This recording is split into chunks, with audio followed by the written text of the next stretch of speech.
इस वीडियो में हम लोग पढ़ेंगे क्लास 10 मैथमेटिक्स का एक चैप्टर है जिसका नाम है ट्रिग्नोमेट्री। और हम लोग इस वीडियो में जानेंगे कि ये जो ट्रिग्नोमेट्री है इसका क्या यूज़ है और इसमें से कुछ एक्सरसाइज के क्वेश्चन करेंगे, ठीक है ना।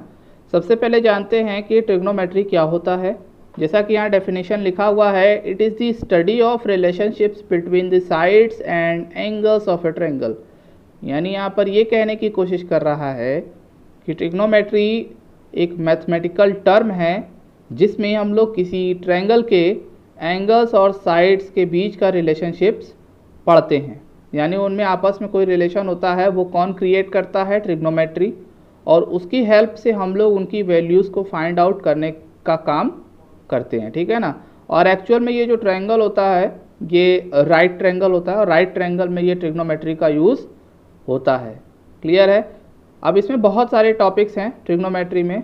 फ़िलहाल हम क्लास 10 के अकॉर्डिंग पहला टॉपिक आज पढ़ेंगे जिसका नाम है ट्रिग्नोमेट्रिक रेशियोज़। इसमें हम लोग क्या जानेंगे कि जो ट्रायंगल होता है राइट ट्रायंगल का, उसमें जो साइड्स होती हैं उनकी रेशियोज़ एंगल के इक्वल होती है और वो भी एंगल्स जो होते हैं वो ट्रिग्नोमेट्रिक टर्म में होते हैं। तो आइए चलिए देखते हैं। आपके सामने मैंने एक ट्रायंगल बना लिया है जो कि एक राइट ट्रायंगल है जिसका नाम मैंने रख दिया ABC। अब आप इसमें देखोगे तो ये जो एंगल B है वो 90 डिग्री है, ठीक है ना। ये तभी राइट ट्रायंगल कहलाता है। और इसके अलावा दो एंगल है, एक एंगल C है और एक एंगल A है। तो 90 डिग्री वाला जो एंगल है उसके सामने एक साइड है जिसका नाम AC है, जिसे हम लोग हाइपोटेनस कहते हैं। इसका नाम याद रखिएगा कि इसे हम लोग हाइपोटेनस कहते हैं, 90 डिग्री के सामने वाली साइड को। क्लियर है। इस एंगल के अलावा यहाँ पर देखिए दो एंगल है, एक एंगल C है और एक एंगल A है। तो अगर एंगल C के अकॉर्डिंग सारी बातें हों तो एंगल C के बगल में जो साइड है यानी उससे जुड़ी हुई जो साइड है उसे हम बेस कहते हैं और उस एंगल के सामने जो साइड है उसे हम परपेंडिकुलर कहते हैं। क्या कहते हैं? परपेंडिकुलर। कहीं कहीं पर इसको हाइट भी बोला जाता है, तो आप बोल सकते हो, ठीक है ना। अब अगर एंगल A के अकॉर्डिंग देखोगे तो आपका जो बेस है वो ये हो जाएगा और परपेंडिकुलर ये हो जाएगा। यानी परपेंडिकुलर और बेस जो है एंगल के अकॉर्डिंग चेंज होता रहता है, लेकिन हाइपोटेनस चेंज नहीं होता। हाइपोटेनस फिक्स होता है, 90 डिग्री के सामने जो साइड रहेगी उसे आप हाइपोटेनस कहोगे। तो ये तीन नेम्स आप याद रखिएगा। अब आते हैं ट्रिग्नोमेट्रिक रेशियोज़ पर। यहाँ पर देखिए लिखा हुआ है परपेंडिकुलर अपॉन हाइपोटेनस। अब यहाँ पर परपेंडिकुलर हाइपोटेनस का मतलब ये है कि ये जो एंगल C के अकॉर्डिंग मैं बात कर रहा हूँ, जैसा कि मैंने पहले कहा, तो C के अकॉर्डिंग अगर परपेंडिकुलर की जो वैल्यू है हाइपोटेनस की वैल्यू के रेशियो में अगर कर दो, अपॉन में कर दो, तो जो वैल्यू आएगा वो साइन C के इक्वल होगा। अब ये जो साइन है SINE इसका फुल नेम होता है और साइन ऑफ एंगल C, ठीक है ना, साइन ऑफ एंगल C के बराबर होगा। अब ये एंगल की कोई ना कोई वैल्यू होगी, चाहे वो 45 डिग्री हो, 60 डिग्री हो, 30 डिग्री हो, है ना। तो कोई भी एंगल यहाँ पर हो सकता है। तो वो एंगल की वैल्यू अगर हम यहाँ पुट करेंगे और साइन में उसकी वैल्यू को चेक करेंगे तो वो इस रेशियो के इक्वल होगा जो इस ट्रायंगल में परपेंडिकुलर अपॉन हाइपोटेनस से आएगा, क्योंकि परपेंडिकुलर की कोई वैल्यू होगी ना, हाइपोटेनस की कोई वैल्यू होगी। जैसे कि मान लीजिए कि परपेंडिकुलर आपका जो है 2 है और हाइपोटेनस आपका 4 है, तो 2/4 करोगे तो 1/2 आ जाएगा। और 1/2 जो होता है साइन किसी न किसी एंगल में इक्वल होता है, ठीक है ना। साइन एक ट्रिग्नोमेट्रिक टर्म है। उसी तरह यहाँ कॉस लिखा हुआ है, कॉस जो होता है वो बेस अपॉन हाइपोटेनस के बराबर होता है। टैन जो होता है वो परपेंडिकुलर अपॉन बेस के बराबर होता है। अब ये सब का भी फुल नेम है, कॉस का फुल नेम है कोसाइन, साइन कोसाइन, और टैन का होता है टेंजेंट, ठीक है। इसको शॉर्ट फॉर्म में हम लोग लिखते हैं। तो ये सब ट्रिग्नोमेट्रिक टर्म है। आपको बेसिकली इतना याद रखना है कि जो साइन होता है, साइन जो होता है वो इक्वल होता है परपेंडिकुलर अपॉन हाइपोटेनस के। कॉस जो होता है वो इक्वल होता है बेस अपॉन हाइपोटेनस के। और जो टैन होता है वो इक्वल होता है परपेंडिकुलर अपॉन बेस के, ठीक है ना। आप इसको याद कर सकते हो। अगर इसको याद कर लोगे तो आपको साइन, कॉस और टैन की वैल्यू क्या होती है रेशियो में आपको पता चल जाएगा। इसीलिए इस टॉपिक का नाम है रेशियोज़। साइड की रेशियोज जो होती हैं ट्रिग्नोमेट्रिक टर्म में एंगल्स के इक्वल होती है। क्लियर है। इसके अलावा भी और 3 ट्रिग्नोमेट्रिक टर्म है। चौथा होता है कोसेक सी, यानी कोसेक का मतलब यहाँ पे है कोसेकेंड। कोसेकेंड जो होता है एक्चुअल में साइन का रेसिप्रोकल होता है। रेसिप्रोकल मतलब उल्टा। साइन क्या है आपका? परपेंडिकुलर अपॉन हाइपोटेनस, और कोसेक क्या होता है? Hypotenuse upon perpendicular. यानी साइन सी की वैल्यू जो होती है अगर उसको उल्टा कर दो, रेसिप्रोकल कर दो, तो वो कोसेकेंड सी के बराबर हो जाएगा। कोसेकेंड को हम शॉर्ट में लिखते हैं कोसेक। इसके अलावा जो पांचवा होता है वो होता है सेक, जिसका फुल फॉर्म होता है सेकेंड।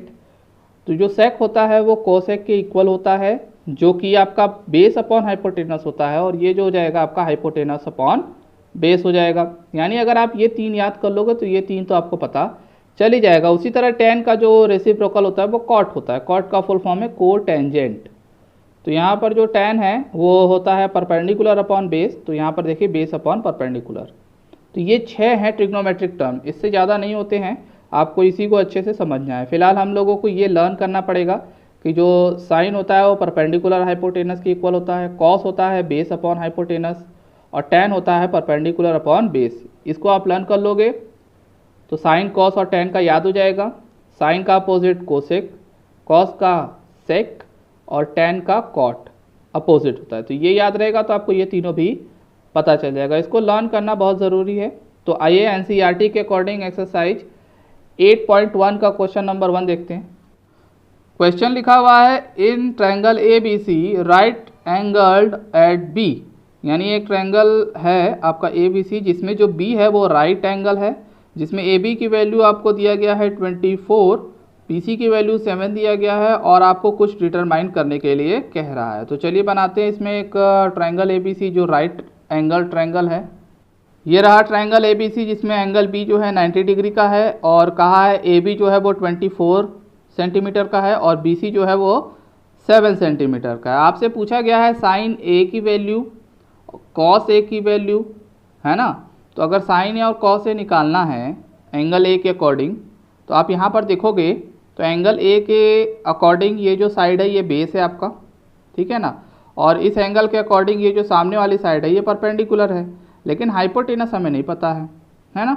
90 डिग्री के सामने जो साइड होती है उसे हाइपोटेनस कहते हैं, और इस हाइपोटेनस को निकालने के लिए राइट एंगल ट्रायंगल में एक थ्योरी यूज़ होता है, थ्योरम यूज़ होता है जिसका नाम है पाइथागोरस थ्योरम। वो यहाँ यूज़ करेंगे।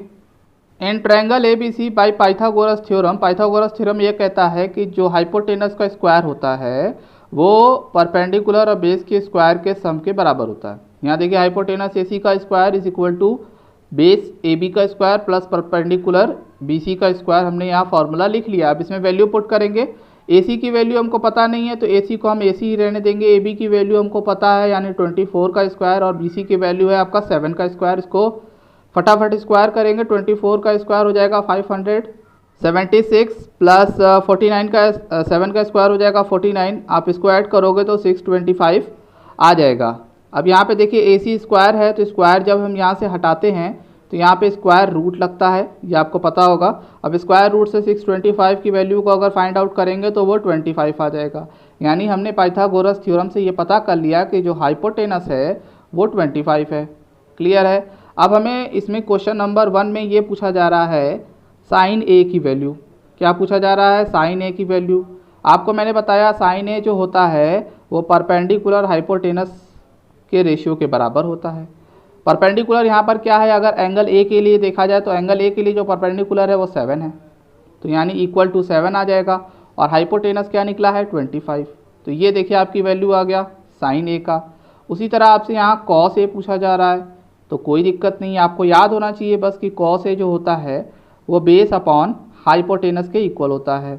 तो अगर एंगल ए के लिए आप बेस देखोगे तो वो 24 है और हाइपोटेनस आपका 25 है। तो देखो आप कितना आसानी से जो है कॉस ए की वैल्यू निकल गया।